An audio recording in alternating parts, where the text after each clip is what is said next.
It was a bright Saturday in downtown Seoul, where high-rise buildings met Hana cafes and soft jazz floated through the crisp spring air. Outside a boutique cafe in Itaewon, locals and tourists alike sipped lavender lattes and clicked away at their phones.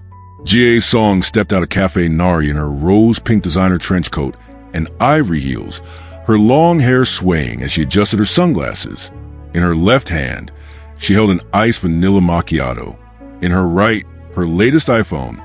She looked like every bit of the elite soul influencer she was. Rich, connected, untouchable. People stared, some in admiration, others in quiet envy.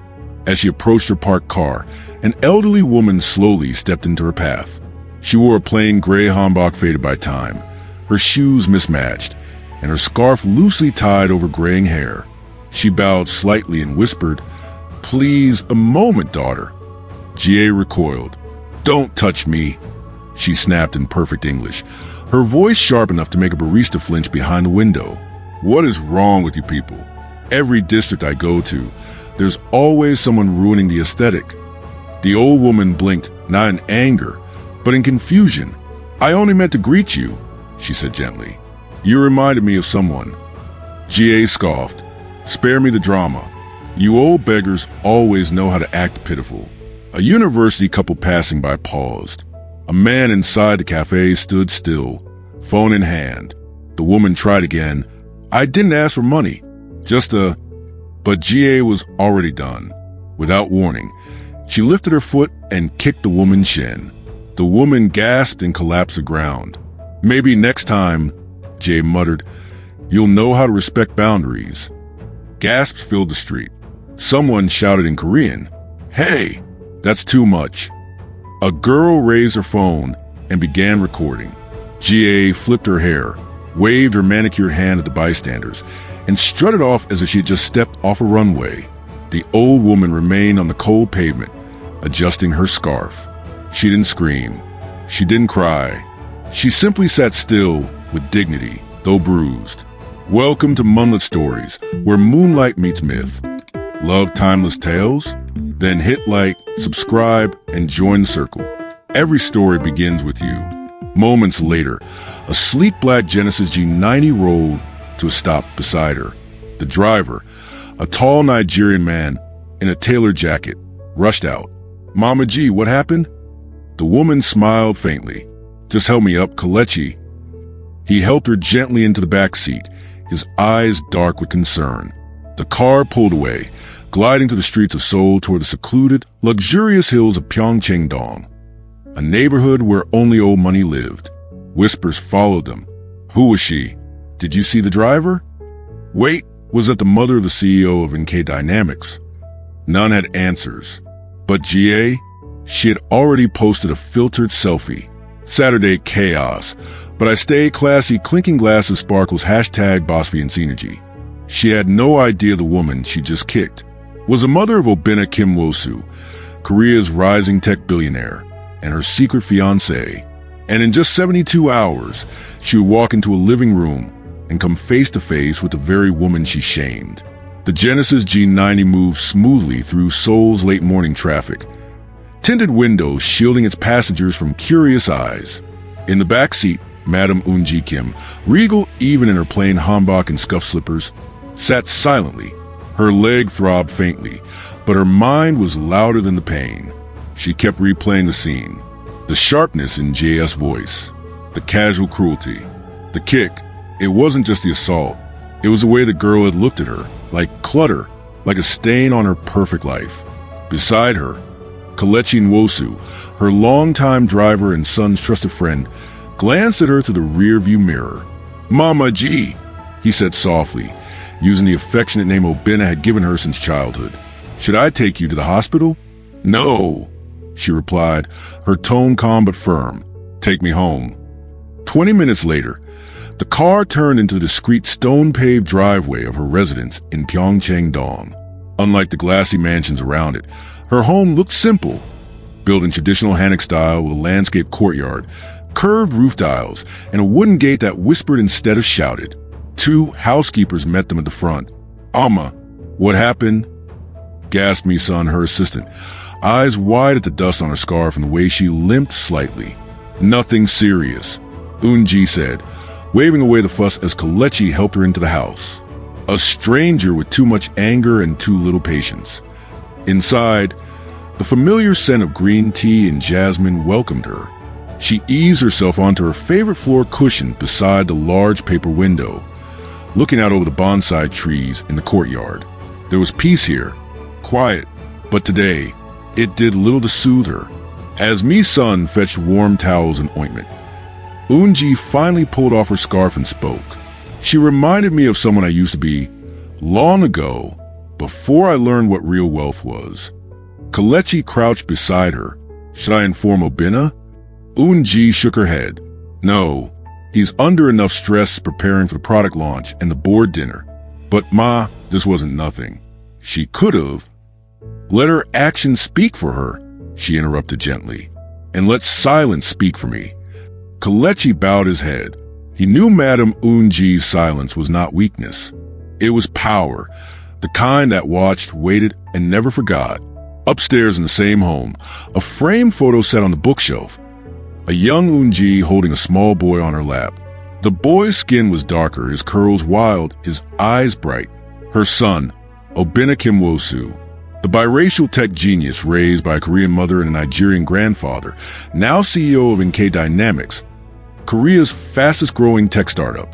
Unbeknownst to Madame Eun-ji, Obinna was about to call her that evening to say he'd finally found the one. A beautiful Korean woman, smart, ambitious, sophisticated. Her name? Jae-song. And in just 2 days, she would walk through this very house. Heels polished, smile rehearsed, completely unaware that the woman she had humiliated on the street was the very mother she had to impress. 2 days later, Jae-song stood in front of her full-length mirror, draped in a custom lavender hanbok that hugged her waist before flaring out in delicate silks. Her makeup was flawless, cheeks flushed, lips cherry red. Her eyes, however, carried a hint of nerves. This was no ordinary dinner. This was the night she'd be meeting the mother of Obinna Kim-wosu, the man everyone in Seoul's elite circles referred to as the Black Phoenix, the Nigerian-Korean tech mogul who had risen from obscurity to lead NK Dynamics into global stardom. And Jie wasn't just anyone. She was the woman who intended to marry him. Obinna had given her only a few details about his mother. Widowed, traditional, private. He had said she was graceful, quiet, and loved bonsai trees more than diamonds. Don't overthink it, he'd told her on the phone earlier. She's kind, but she sees through everything. Just be respectful. Respectful. Jie had nodded at the time, but now, as the car rolled into Pyeongchang-dong, her stomach knotted. It wasn't fear. It was pride disguised as anxiety, the kind that said, you must be perfect. You must win her over. As the gate opened, Jie's eyes widened at the house that appeared. Not a mansion dripping in glass and chrome, but a tranquil Hanok estate with pillars and stone lanterns. Old money, conservative money. A maid welcomed her at the door. Jie bowed slightly and stepped in. Inside, the scent of green tea lingered. The air was quiet, not stiff but expectant. She followed the housekeeper past sliding doors, her heels clicking softly on the wooden floor, until they reached the central sitting room. And there, sitting cross-legged on a cushion in a simple white hanbok with no jewelry, no makeup, and a face marked by grace and age, was the woman Jie instantly recognized, but couldn't place. Her heart skipped. That face, the scarf, the eyes. Could it be? No, it couldn't. The woman stood slowly and bowed gently. Welcome, Miss Song. Jie bowed deeper than usual, her throat dry. Thank you for having me, Madam Kim. Before she could ask more, Obinna entered from the side hallway, wearing a dark blue hanbok with subtle Yoruba embroidery stitched along the collar, a quiet fusion of both his worlds. He smiled warmly. Mama, this is Jie. Eun-ji turned to her son. She's lovely. Jie smiled, but behind it was confusion. That voice, that calm tone, it tugged at a memory she hadn't fully processed. The woman in Itaewon, the one she had kicked. But this woman looked different. Could it be the same? No, she thought. If it were, she would have said something. She would have stared. She would have called me out, right? As they sat for dinner, Obina served first. Jay kept sneaking glances at Madam Kim. Madam Kim didn't flinch, but in her silence, she watched Jay carefully. Every gesture, every glance, every forced laugh. She said nothing, because sometimes silence was the loudest form of judgment, and Jay was failing, one perfectly rehearsed smile at a time. Dinner flowed like a quiet river, formal, delicate, and tense beneath its elegance. The table was beautifully set. Lotus root salad, grilled bulgogi, steamed jollof rice, a nod to Obina's heritage. Jie had complimented the fusion dish with a gracious smile, but every forkful stuck in her throat. Madame Unji remained a picture of serenity. She ate slowly in silence, her eyes rarely leaving Jie. It wasn't a stare of suspicion, but of someone observing without blinking, the kind of gaze that revealed more than it questioned. Jie laughed a little too loudly at one of Obina's jokes. He reached for her hand on the table, and she grasped it quickly, as if to prove something. But nothing escaped Unji. Midway through the meal, Unji finally spoke. "Miss Song, what do your parents do?" Jie straightened. "My father owns multiple dental clinics in Gangnam. My mother retired early and now runs an online boutique." Unji nodded. "Do they live nearby?" "They're in Abgijong, a wealthy area." Jie smiled tightly. "We've been fortunate." Obina glanced between them, sensing a layer he couldn't read. His mother wasn't being hostile, but she wasn't being warm either. It was her old way of testing character. He had seen her do it with investors, employees, and even pastors. Quiet questions, long silences, then decisions that were final. Jie tried to reclaim her poise. "Madam Kim, Obina has told me so much about you. He says you raised him alone, that you gave up everything." Unji looked at her calmly. "I gave up nothing. I only invested differently." Jie blinked. "Of course." That response caught her off guard. She reached for her wine glass too quickly and almost tipped it. Obina steadied it for her, smiling gently, but Jie's cheeks flushed with embarrassment. "I must say," Jie continued, "you've raised a brilliant man.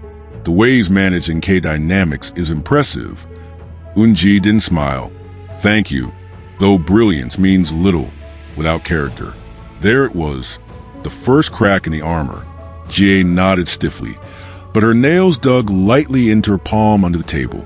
Obina spoke up, trying to ease the tension. "Mama taught me that leadership starts with how you treat the lowest person in the room." Jie let out a short laugh. "Well, good thing you're not the lowest." Silence. Even she knew she'd gone too far. Unji didn't reply. She simply reached for her tea and sipped. That one comment, said with a joke, soaked in pride, said more about Jie than she realized. After dessert, Madam Kim stood and bowed faintly. "Thank you for joining us, Miss Song." "Thank you for having me." Jie replied quickly, forcing another smile. As the front door closed behind her and the car pulled away, Jie exhaled deeply. "I think that went well." But inside the house, Madam Kim walked slowly to her bonsai corner, looked out at the night sky and whispered, "She doesn't know yet, but life will teach her." It was a Monday morning like any other in Gangnam, fast-paced and sparkling with ambition. Inside his corner office on the 30th floor of NK Dynamics, Obina Kim Wosu stood at the floor-to-ceiling window, sipping black coffee as he reviewed launch stats for their new AI platform. But beneath his polished exterior, something itched, a quiet discomfort he couldn't name. Ever since the dinner with Jie and his mother, he'd sensed something, not conflict, not drama, just a silence that held weight. He hadn't asked either woman about it. Not yet. He turned toward his desk when a soft knock interrupted his thoughts. His assistant, Min Jun, entered, holding an iPad. "Sir, I think you need to see this." Obina frowned. "Is it urgent?" Min Jun hesitated. "It's all over TikTok and Threads. Went viral last night." Obina took the iPad. The moment he pressed play, his breath caught. A street, outside a cafe. A familiar voice, sharp, dismissive. "Don't touch me." Obina's jaw clenched. There she was, Jay, her voice rising, her eyes hidden behind designer shades, her tone dripping with entitlement. You people ruined the street with your poverty. And then came the kick. The old woman stumbled. The crowd gasped. The video zoomed in on J.S. Near as she strutted off like a runway model. But Obina didn't need to see the woman's full face to recognize her. That gray scarf, those eyes, that silence. It was his mother. His heart dropped like a stone. He paused the video. For a moment, he couldn't breathe. His hands trembled, but his rage was controlled. Icy, not explosive. How long has this been out? He asked. About 10 hours. It already has over 3 million views. Hashtag GA song is trending. Comments are brutal. Obina nodded once, coldly. Cancel my meetings. Everything. Yes, everything. He grabbed his phone and stormed out of the office. Back in Pyeongchang-dong, Madame Eun-ji was watering her bonsai when she heard the familiar sound of Obina's car pull in. She turned surprised. He usually never left work before 7 p.m. He entered the courtyard, phone still in hand, face unreadable. Mama, he said, his voice low. Is everything all right? He showed her the pause screen. Her eyes scanned the image. Then she looked away. Calm, steady. You saw it, she said softly. He stared at her. Why didn't you tell me? Because some things, she replied, reveal themselves when the time is right. Obina stepped forward, guilt swimming in his chest. She hurt you, humiliated you, in public. Eun-ji placed a gentle hand on her son's arm, and I let it go for your sake. But now that it's public, it's no longer just between us. Obina nodded slowly. She doesn't deserve to be near you, or me. I didn't say that, Eun-ji said calmly. I only said now, she must choose who she wants to become. And as Obina stood in the fading light of the courtyard, everything he thought he knew about Jay began to fall apart, one frame at a time. The doorbell echoed through quiet halls of the Kim Wosu estate just as dusk wrapped the sky in soft hues of indigo and amber. Inside, Obina stood waiting, arms crossed, jaw tight. He hadn't spoken much since returning home. His mind had played the video over and over again, not just the scene but the tone, the arrogance in J.S.'s voice, the cruelty in her eyes.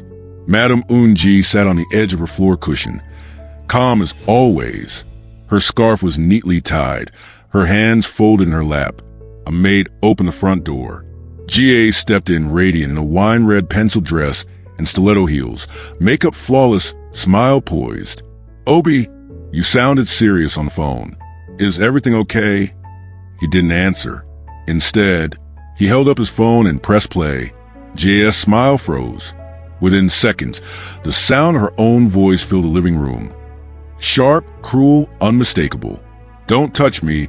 You people ruined the street with your poverty. Then the kick. The silence afterward was louder than the video itself. When the clip ended, Obina lowered the phone and looked at her. Jie was pale now, trembling. Her knees gave way, and she dropped onto the polished wood floor. No, please. Obina, I didn't know. I swear to you, I didn't know it was your mother. Madame Eun-ji said nothing. That's the point, Obina replied, voice like steel. You didn't know, because you didn't care. Jie turned to the older woman, tears falling fast. Madam Kim, please. I didn't recognize you. You looked so different that day. I thought you were a beggar. Eun-ji finished for her. Jie bowed so lower forehead touched the floor. I was proud. I was wrong. I'm so sorry. Please forgive me. Eun-ji's tone remained soft. I approached you that day to say hello. I had admired your confidence, but you saw me and assumed I was beneath you. I was angry. I was in a mood. I didn't mean to. You meant every word. Obina cut in, and I've seen this side of you before. The way you treat waiters, the way you speak to staff. I chose not to see it. Jie sobbed. Please? I didn't mean to hurt anyone. Obina stepped back, his voice breaking. I don't need a woman who only respects power. I need one who respects people. There was no screaming, No slamming doors. Just disappointment, hanging like incense in the air. Madame Unji stood. She looked at GA one last time, then simply turned and walked away. Obinna followed. GA remained kneeling on the floor, not for show, not for pity, but because her legs could no longer carry the weight of what she had become.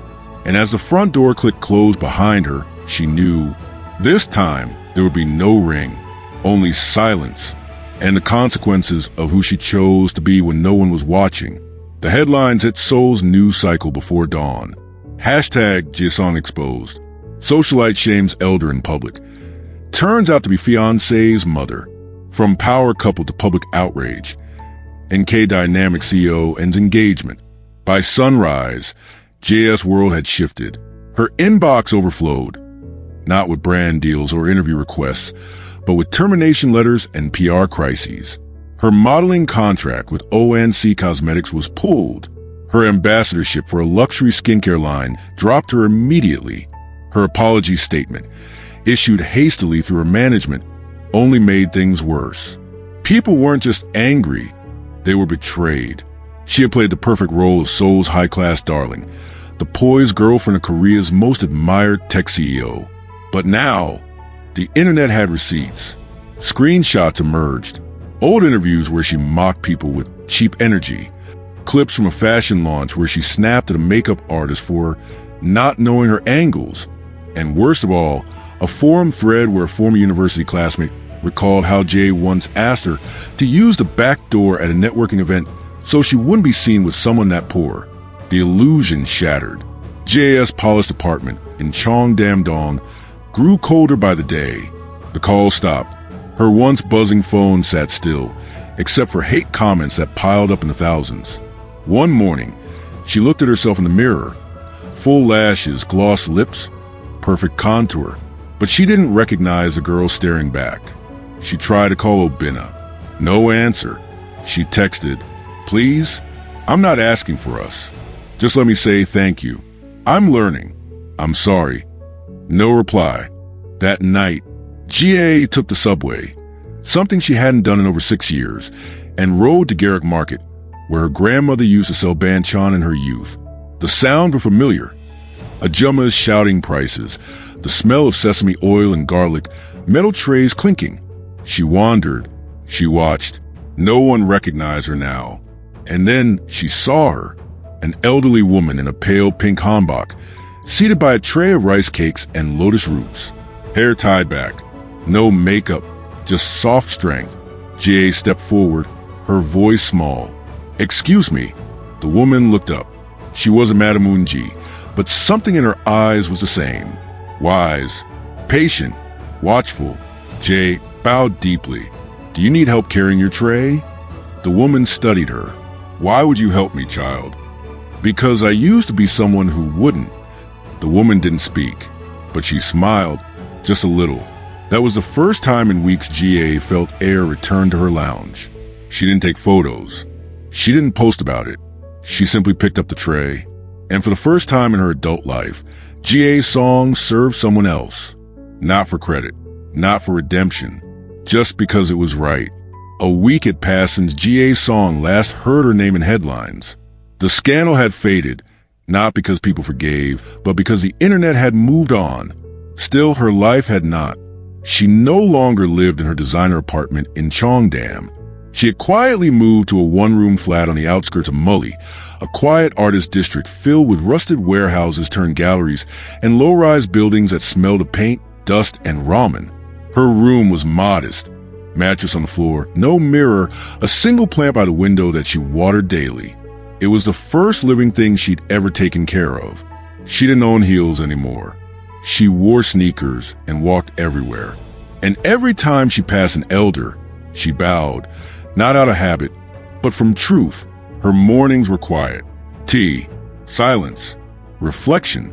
She worked part-time at a local print studio, filing invoices and mixing paint for struggling designers. No one recognized her, or maybe they did and chose silence. It didn't matter. She didn't need attention anymore. She needed healing.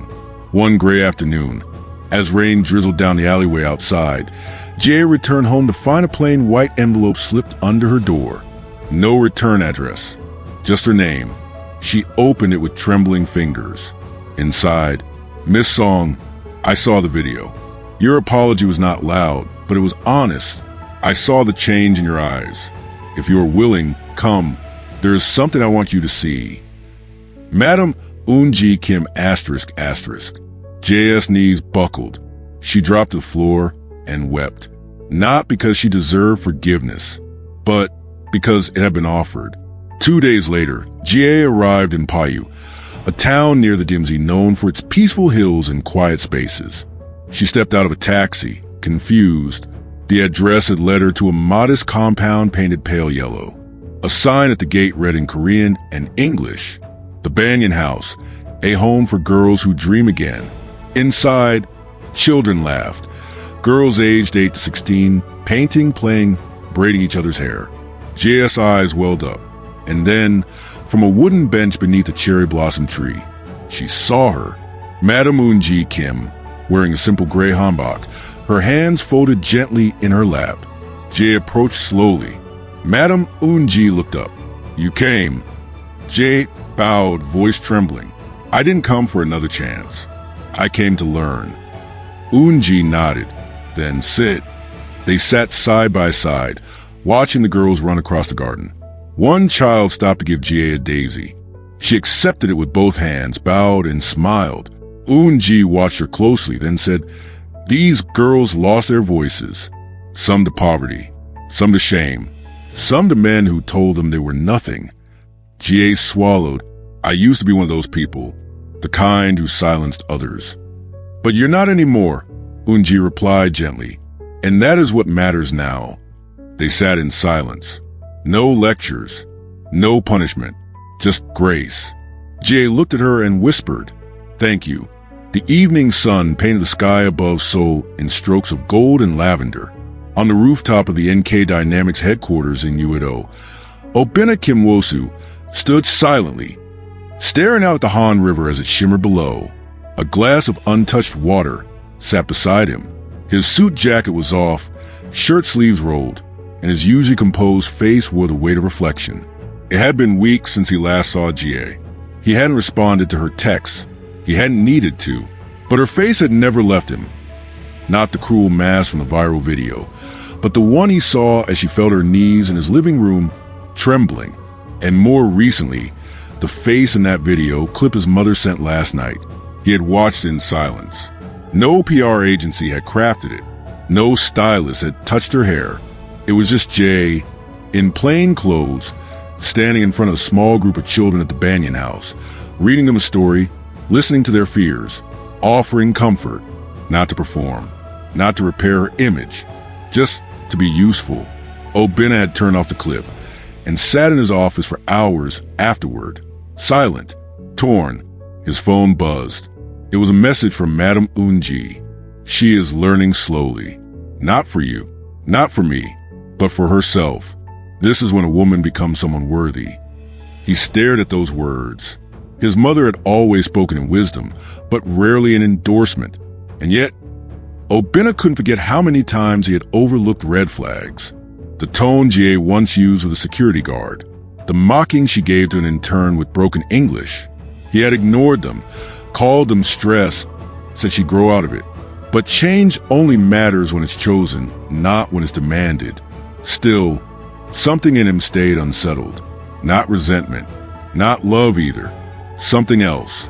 That night, as the city buzzed and neon signs blinked like stars on ground level, Obina found himself driving, not to Jie's old apartment, but to Mully, the art district where he heard she had moved. He parked quietly, staying in the shadows, not out of fear but to see. And there she was, wearing jeans, a loose white shirt, her hair in a bun, no makeup. She was helping an elderly neighbor lift boxes from the back of a delivery truck. She smiled, not politely, genuinely. Obina didn't step out. He didn't call her name. He just watched for 5 minutes. Then he drove away, not because he wasn't moved, but because some things, if they're real, will not vanish, even if you give them time. That night, GA looked up at the stars and felt something in her chest shift, not because she knew he had come, but because for the first time in years, she had no fear of being seen. Spring returned to Seoul quietly. In soft breezes, cherry blossoms unfolding along sidewalks, and sunlight brushing rooftops like a memory. It had been 3 months since the world stopped talking about GA's song. But for GA, the silence was never a punishment. It had become a gift. She no longer counted likes or calendar events. Her new days were slower, richer, painted in small acts. Tutoring at the girls' center, walking to the market with the Jummas, journaling before bed. Her phone buzzed less. Her soul buzzed more. She never reached out to Obina again. Not because she didn't miss him, but because she'd finally stopped needing someone to rescue her from her own choices. One Saturday morning, as she helped a girl fix a torn school bag in the garden at the Banyan house, a familiar voice called out from the entrance. "Miss Song?" She turned. Madam Eun-ji Kim, in a crisp gray coat and soft slippers, stood holding a white envelope. GA walked over quickly, bowed deeply and smiled. "You didn't tell me you were coming today. I came to give you this." Eun-ji handed her the envelope. Inside was a formal invitation. NK Dynamics 10-year anniversary gala. Private guest list only. Venue, Grand Hanok Hall, Jinbakgung. Time, 7 p.m. Dress code, traditional or formal. JA's hands trembled slightly. "I wasn't expecting. You're not attending because you're his date." Eun-ji said gently. "You're attending because you are now someone who deserves to be in the room." Jay blinked back tears. Will he be okay with it? If he wasn't, Madam Eun-ji smiled faintly, you wouldn't be holding that card. That Friday night, GA stood in front of her mirror. No glitter, no stylists, just a soft hanbok, sky blue with ivory sleeves. Her hair was tied in a clean low bun. Her makeup was light, almost unnoticeable, just enough to reflect who she had become, not what she used to hide. She walked into the Grand Hanok Hall with quiet grace.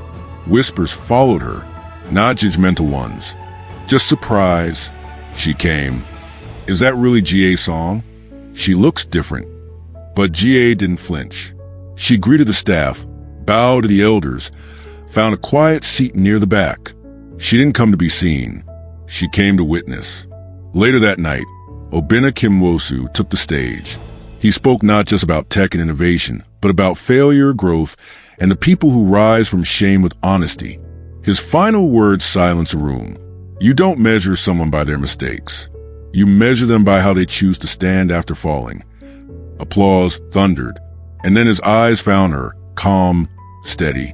He stepped down from the stage, walked toward her, and paused.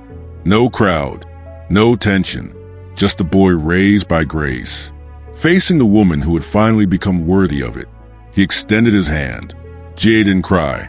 She smiled softly, stood up, and took it, not to go backward, but forward. And in that moment, Seoul's coldest city lights bowed before something warmer. Redemption,